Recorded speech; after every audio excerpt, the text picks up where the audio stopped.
नमस्कार, मैं हूं आपके साथ पूर्णिमा मिश्रा। हमारे खास प्रोग्राम क्या कहते हैं नरेंद्र मोदी में आज आपको सुनवाएंगे पीएम मोदी का वो ऐतिहासिक भाषण जो उन्होंने 2 फरवरी 2024 को नई दिल्ली में दिया।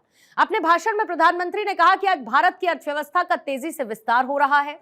आज का भारत 2047 तक विकसित भारत बनाने के लक्ष्य को लेकर आगे बढ़ रहा है और इस लक्ष्य की प्राप्ति में मोबिलिटी सेक्टर एक बहुत बड़ी भूमिका अदा करने वाला है। साथियों, आज का भारत 2047 तक विकसित भारत बनाने के लक्ष्य को लेकर आगे बढ़ रहा है। इस लक्ष्य की प्राप्ति में मोबिलिटी सेक्टर एक बहुत बड़ी भूमिका अदा करने वाला है। और मैंने लाल किले से कहा था, मैं आज दोबारा उसका पुनःस्मरण करा रहा हूं। उसमें मेरा एक विजन भी था, मेरा विश्वास भी था। और वो विश्वास मेरा अपना नहीं था, 140 करोड़ देशवासियों का सामर्थ्य के कारण वो विश्वास शब्दों में प्रकट हुआ था। और उस दिन मैंने कहा था लाल किले से, यही समय है, सही समय है।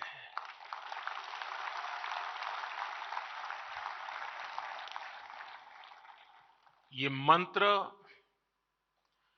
आपके सेक्टर पर बिल्कुल फिट बैठता है। एक प्रकार से India is on the move and is moving fast. Bharat के मोबिलिटी सेक्टर के लिए एक तरह से गोल्डन पीरियड का प्रारंभ है। आज भारत की अर्थव्यवस्था का तेजी से विस्तार हो रहा है। और जैसा मैंने पहले कहा, हमारी सरकार की तीसरे टर्म में भारत का दुनिया की तीसरी सबसे बड़ी अर्थव्यवस्था बनना तय है।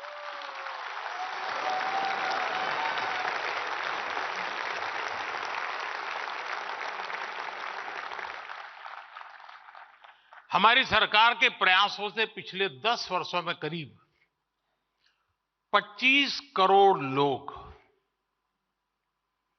गरीबी से बाहर निकले हैं।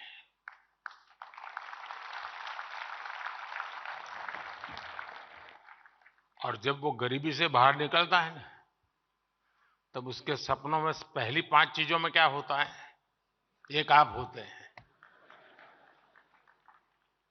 चाहे वो साइकिल खरीदने का चाहेगा, चाहे स्कूटी खरीदना चाहेगा, चाहे स्कूटर, और हो सके तो 4 व्हीलर।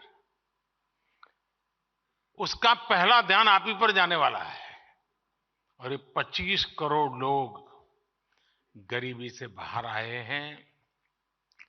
आज भारत में बड़ी संख्या में न्यू मिडिल क्लास बना है, जिसकी अपनी आशाएं हैं, अपनी आकांक्षाएं हैं। शायद एस्पिरेशन का लेवल उस सोसाइटी में होता है, उस इकोनॉमिकल स्ट्राटा में होता है, वो शायद ही कहीं और होता है जी। जैसे व्यक्ति के जीवन में 14 से 20 साल का कालखंड जैसे एक प्रकार से अलग ही होता है, वैसा इनके जीवन में होता है। और इसको अगर हम एड्रेस करते हैं तो आप कल्पना कर सकते हैं हम कहां से कहां पहुंच सकते हैं जी। ये न्यू मिडिल क्लास, उसके एस्पिरेशंस, और दूसरी तरफ आज भारत में मिडिल क्लास का दायरा भी बहुत तेजी से बढ़ रहा है।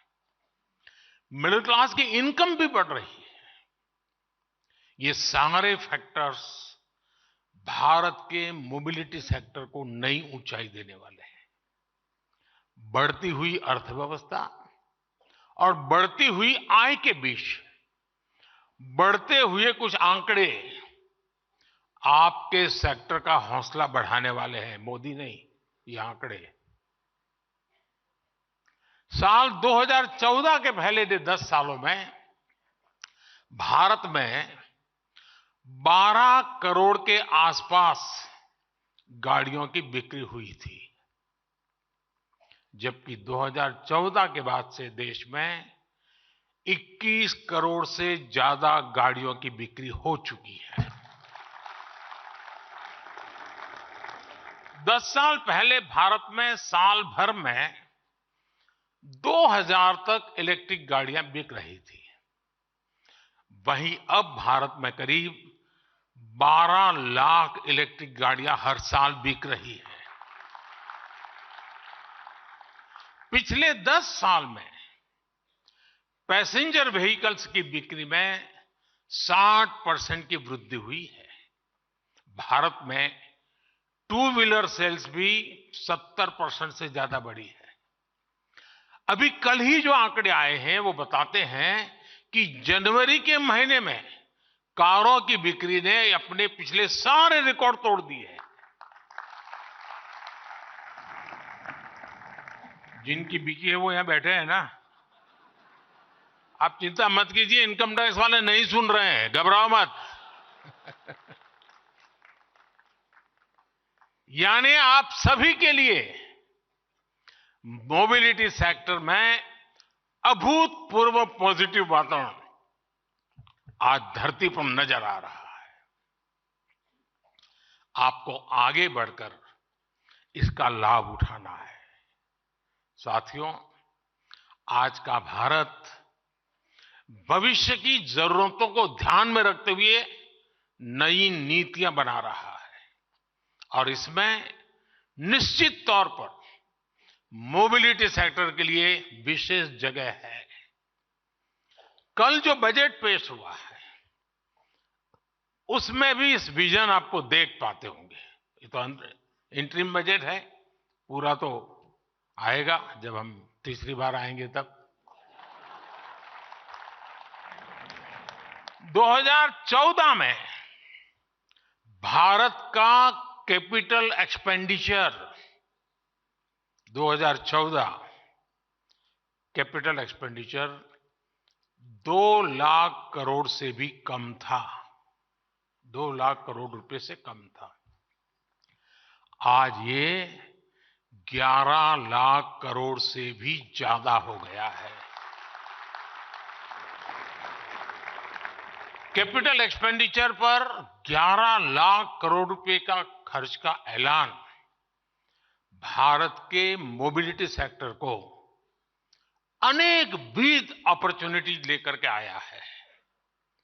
ये ना सिर्फ अर्थव्यवस्था को ताकत देगा बल्कि इससे रोजगार के भी नए अवसर बनेंगे। इस अभूतपूर्व इन्वेस्टमेंट की वजह से आज भारत में rail, road, airport, waterway transport यानी हर क्षेत्र का कायाकल्प हो रहा है। हम समुद्र और पहाड़ों को चुनौती देते हुए एक के बाद एक इंजीनियरिंग मार्वल तैयार कर रहे हैं और वो भी रिकॉर्ड समय में। अटल टनल से लेकर अटल सेतु तक भारत का इंफ्रास्ट्रक्चर डेवलपमेंट नए रिकॉर्ड बना रहा है। बीते 10 वर्षों में भारत में 75 नए एयरपोर्ट बनाए गए हैं। करीब 4 लाख किलोमीटर ग्रामीण सड़कों का निर्माण हुआ है। 90,000 किलोमीटर नेशनल हाईवे बने हैं। 3500 किलोमीटर के हाई स्पीड कॉरिडोर विकसित किए गए हैं। 15 नए शहरों में मेट्रो रेल और 25,000 किलोमीटर के रेल रूट्स का निर्माण हुआ है। इस बार के बजट में 40,000 रेल कोचेज को वंदे भारत ट्रेन के डिब्बों जैसा आधुनिक बनाने का ऐलान किया गया है। ये 40,000 कोच सामान्य रेलगाड़ियों में लगाए जाएंगे। इससे भारतीय रेलवे की तस्वीर बदलने वाला तय है। साथियों, हमारी सरकार की इस स्पीड और स्केल ने भारत में मोबिलिटी की परिभाषा को भी बदल दिया है। हमारी सरकार का जोर रहा है कि प्रोजेक्ट समय पर पूरे हों, अटके नहीं, भटके नहीं, लटके नहीं। ट्रांसपोर्टेशन को आसान बनाने के लिए, लॉजिस्टिक्स से जुड़ी चुनौतियों कम करने के लिए भी हमारी सरकार ने ऐतिहासिक बदलाव किए। पीएम गति शक्ति नेशनल मास्टर प्लान के तहत आज देश में इंटीग्रेटेड ट्रांसपोर्ट को बढ़ावा दिया जा रहा है। एयरक्राफ्ट और शिप लीजिंग के लिए गिफ्ट सिटी रेगुलेटरी फ्रेमवर्क बनाया गया है। लॉजिस्टिक्स चेन को आधुनिक बनाने के लिए सरकार ने नेशनल लॉजिस्टिक्स पॉलिसी बनाई है। सामान की ढुलाई में समय कम लगे, पैसा कम लगे, इसके लिए डेडिकेटेड फ्रेट कॉरिडोर विकसित किए गए हैं। कल बजट में जिन 3 रेलवे इकोनॉमिक कॉरिडोर्स की घोषणा की गई है, वो भी भारत में ईज ऑफ ट्रांसपोर्टेशन को बढ़ाने का एक काम करेंगे। साथियों, आज भारत में नेशनल हाईवेज और आधुनिक एक्सप्रेसवे के निर्माण के जरिए कनेक्टिविटी को निरंतर मजबूत किया जा रहा है। जीएसटी ने न सिर्फ सामानों की आवाजाही को तेज किया है, बल्कि राज्यों के बॉर्डर्स पर जो चेकपोस्ट होते थे, उन्हें भी खत्म किया है। फास्ट ट्रैक टेक्नोलॉजी भी इंडस्ट्री के ईंधन और समय दोनों की बचत करा रही है। एक स्टडी के मुताबिक फास्ट ट्रैक से अर्थव्यवस्था को हर साल 40,000 करोड़ रुपए का फायदा हो रहा है। साथियों, भारत आज विश्व का इकोनॉमिक पावर हाउस बनने के मुहाने पर है। ऑटो और ऑटोमोटिव कंपोनेंट इंडस्ट्री की बहुत इसमें भूमिका रहने वाली है। आपकी इंडस्ट्री का देश के टोटल एक्सपोर्ट में बड़ा प्रतिनिधित्व है। भारत आज पैसेंजर व्हीकल के मामले में विश्व का तीसरा सबसे बड़ा मार्केट है। हम पूरी दुनिया में कॉमर्शियल व्हीकल्स बनाने वाले तीसरे सबसे बड़े देश हैं। हमारी कंपोनेंट इंडस्ट्री भी ग्लोबली कॉम्पिटिटिव बन रही है। अब अमृत काल में हमें इन सभी क्षेत्रों में दुनिया में टॉप पर आना है। हमारी सरकार आपके हर प्रयास में आपके साथ खड़ी है। ये मैं आपके लिए कह रहा था।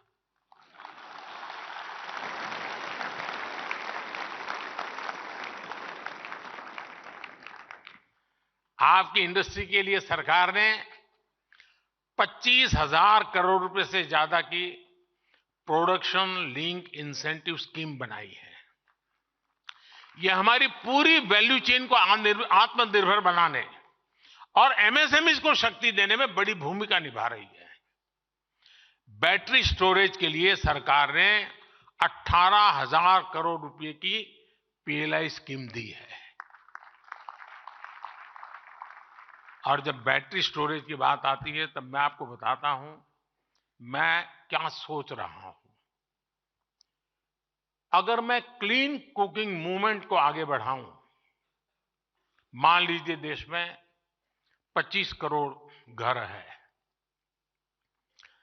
और रूफटॉप सोलर और बैटरी स्टोरेज की व्यवस्था और उससे कुकिंग की व्यवस्था, क्लीन कुकिंग की व्यवस्था, 25 करोड़ बैटरी की जरूरत, मतलब आपकी गाड़ियों से सैकड़ों गुना बैटरी की आवश्यकता, जो एक अपने आप में गाड़ी की बैटरी को एकदम सस्ता कर देगी।